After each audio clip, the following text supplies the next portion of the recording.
About cash generating units.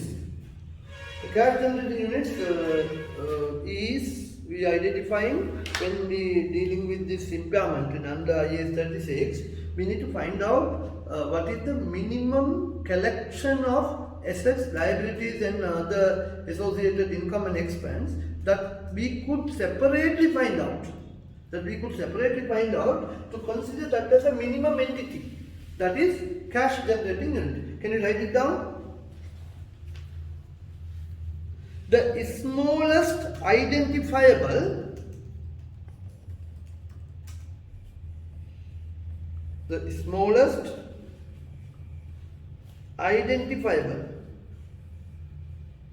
group of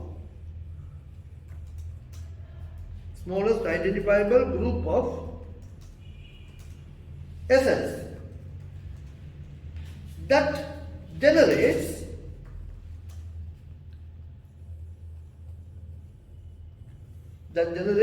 cash inflows.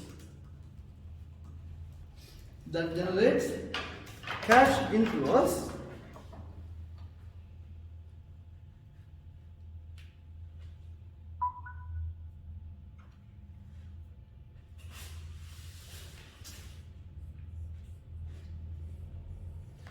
generates cash inflows that are largely independent.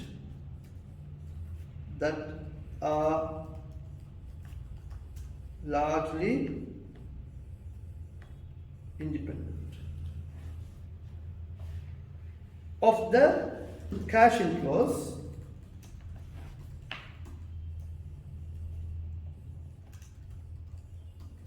of other assets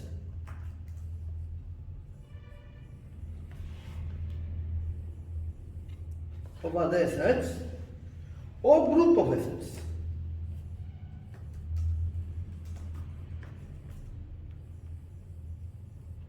This is coming from IAS 36.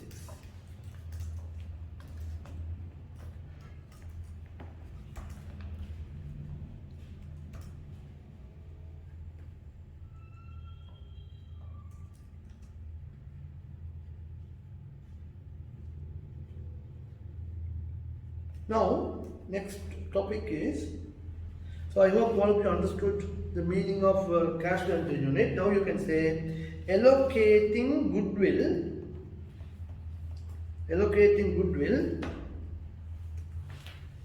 to its cash generating units.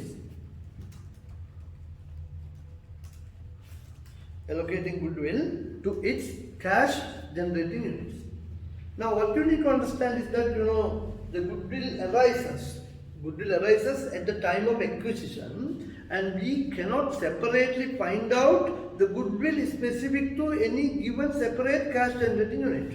One entity may have more than one cash generating unit. It may have 2, 3, 5, but the goodwill will be for the entity, not for the specific cash generating units. That you need to understand very clearly. So, when allocating at the time of impairment, allocating the goodwill on this cash generating unit only, we need to find out. So you can say there, goodwill does not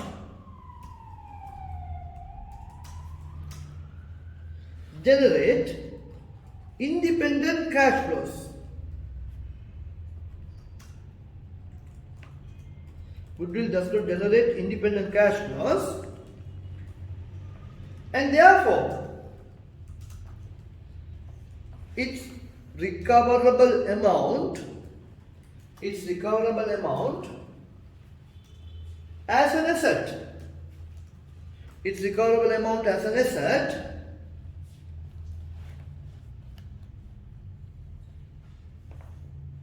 precisely as an individual asset cannot be determined.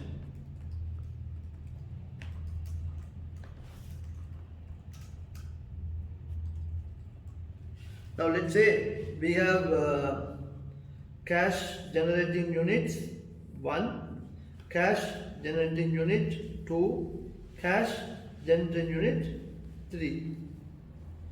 And let's say we have also cash generating unit 4. We have 4 cash generating units. Now we have calculated the goodwill. Let's say the goodwill is 1000. The goodwill for the entity is 1000. And now we are testing impairment for these cash generating units. And we found out 2 of them are impaired. This is impaired, this is impaired. And we found out that CGU 4 and CGU 3 tested negative for corona, meaning no impairment for cash generating unit 4 and cash generating unit number 3. So therefore, now when we have to allocate the goodwill related on the impairment loss, we should only allocate to those cash generating units which are impaired. So can you write it down? Only the cash generating units,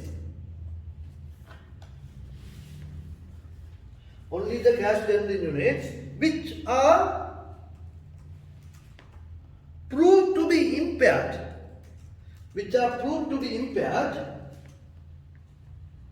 for that only the goodwill should be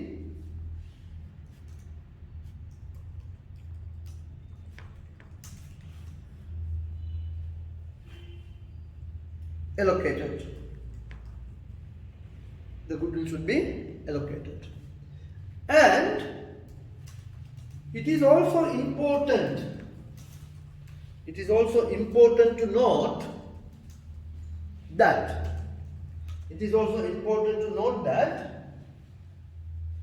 goodwill cannot be allocated on a non-arbitrary basis. Goodwill cannot be allocated on a non-arbitrary basis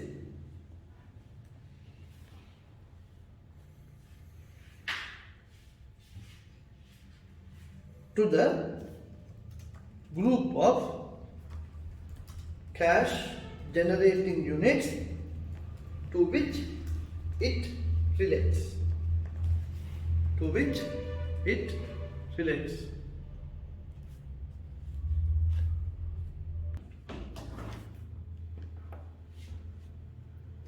Allocating goodwill to CGU. Now if you see here,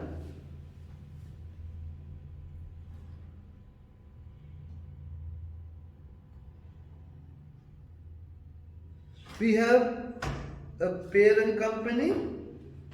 The parent company is P.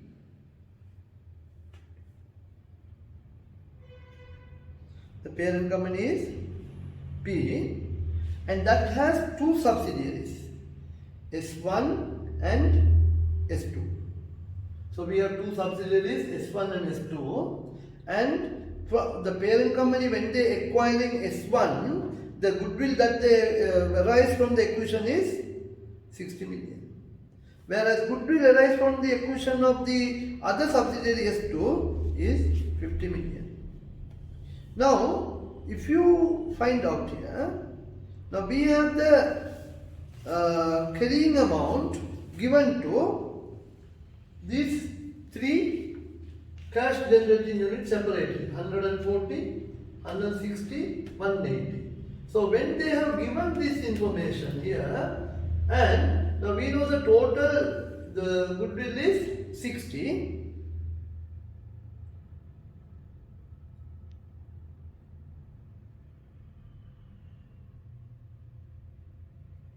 So now they have, on this basis we have calculated.